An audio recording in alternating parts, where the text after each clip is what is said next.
हवामान बदलाच्या संकटामुळे शेतीत वारंवार नुकसान होतंय। ही गोष्ट लक्षात घेऊन शेतीला पूरक व्यवसाय करणाऱ्यांची संख्या वाढतेय। नगर जिल्ह्यातल्या संगमनेर तालुक्यातल्या घुलेवाडीच्या तरुणांनी शेतीपूरक व्यवसाय म्हणून शेळी पालन सुरू केलंय। तरुण शेतकऱ्यांनी एकत्र येऊन कंपनी स्थापन केली आहे। शेळी पालनातून आज ते लाखो रुपयांची उलाढाल करतायत। त्यांची यशोगाथा जाणून घेण्यासाठी आज आपण नगर जिल्ह्यात जाणार आहोत। संगमनेर तालुक्यातला बराचसा भाग कमी पावसाच्या पट्ट्यात येतो। या तालुक्यातल्या घुलेवाडीत आप्पासाहेब गोरडे आणि त्यांच्या मित्रांनी एकत्र येऊन शेळी पालन व्यवसाय सुरू करण्याचा निर्णय घेतला।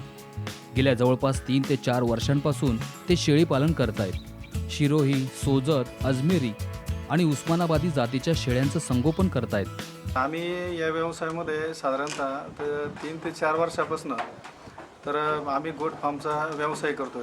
तर या गोट फार्ममध्ये आमचा पूर्वीचा जो अनुभव आहे, आम्ही सुरुवातीला कमीत कमी 200 गोट आम्ही फार्मवरती टाकलेत।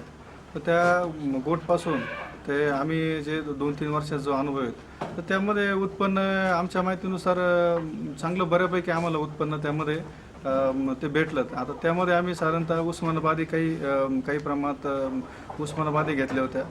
त्यामध्ये अजून अजमेरी, सुरई, सोजत अशा 4 व्हरायटी आम्ही त्या सांभाळल्यात। आणि त्या साधारणतः 4 व्हरायटी ज्या आम्ही सांभाळल्यात, तर आम्हाला असं दिसून आलं आहे की कमीत कमी वर्षामध्ये कशा एकदम हलक्या हाती जरी आपण सांभाळल्यात, किती खर्च वजा जाता तरी पण शेळीमध्ये कमीत कमी जो शेळी पालन व्यवसाय आहे, तर यामध्ये दामदुप्पट पैसे म्हणजे कमीत कमी आपण 5 लाख जर लावलेत या व्यवसायामध्ये, तर वर्षाला तर 5 लाखाचे कमीत कमी 10 लाख रुपये हे 100% भेटतात।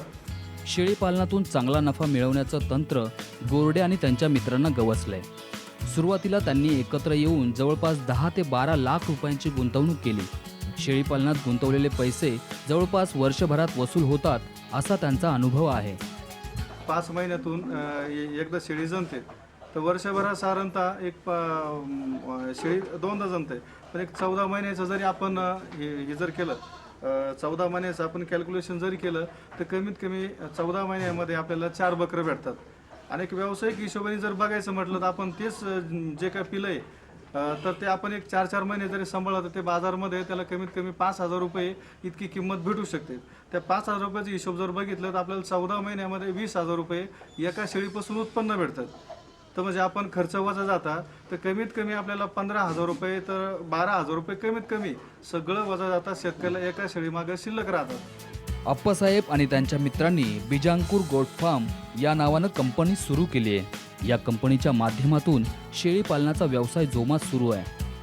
जे आजूबाजूचे शेतकरी असेल किंवा जे काय ज्यांना व्यवसाय करायचा आहे, तर ते ब्रीडरची विचारणा ते करायला आमच्याकडे जे आसपासचे ते बरेच शेतकरी वर्ग किंवा जे व्यावसायिक लोक आहे, ज्यांना व्यवसाय करायचा अशा हिशोबाने बरेच विचारणा करायला येत होते। तर आम्ही आज सहज 5 जणांनी विचार केला की चला आपण लोकांना एक आपण चांगले ब्रीड देऊ शकतो।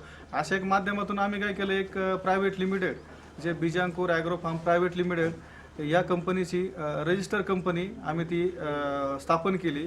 तिला साधारणतः 1 वर्ष पूर्ण झालं आहे। तर आम्ही 1 वर्षामध्ये कमीत कमी दर महिन्याला ते कमीत कमी आम्ही 1000 ते 2000 जे मेल फिमेल आम्ही शेतकऱ्यांना किंवा जे व्यावसायिक आहे त्यांना आम्ही पुरवलं जातो। आणि साधारणतः आमचा पर मंथ हे जे टर्नओव्हर आहे, कंपनीचा टर्नओव्हर कमीत कमी 80 ते 90 लाखाचा टर्नओव्हर आहे। तर वार्षिक आमचं कमीत कमी 8 कोटीपर्यंत जे आहे वार्षिक उलाढाल या माध्यमातून होती। या तरुणांनी तांत्रिक आणि मार्केटिंगच्या दृष्टीनं खूप अभ्यास केलाय। त्याचा आज चांगला फायदा त्यांना होतोय। शेळीसाठी जादा खाद्याची गरज नसून शेळीपालन छोट्या आणि मोठ्या अशा दोन्ही प्रकारच्या शेतकऱ्यांसाठी उपयुक्त आहे। खाद्य काय दिलं पाहिजे, त्या खाद्यामध्ये त्यांचा रेग्युलर घरचा घास जरी असला तरी चालेल, किंवा तिथल्या तिथं कडब्याची कुटी करून घातली तरी चालेल। त्या शेळीपालन व्यवसायाला जास्तीत जास्त जुलाब आणि सर्दी सोडून दुसरं काही वातावरण इफेक्ट होत नाही। त्या वातावरणात मी सहजासहजा थोडासा त्रास होतो, सुरुवातीला सेटल होतो 15 दिवस महिनाभर, पण टोटल त्याचं काय व्हॅक्सिन केल्यानंतर ते व्यवस्थित सेटल होत असतं। शेळीपालनासारखा पूरक व्यवसाय आज शेतकऱ्यांना दिलासा देतोय।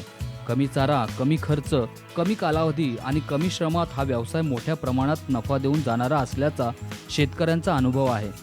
त्याचं अनुकरण जास्तीत जास्त शेतकऱ्यांनी केलं तर अर्थकारण सावरण्यास नक्कीच मदत होईल। गंगाधर गीते, साम टीव्ही, संगमनेर, अहमदनगर।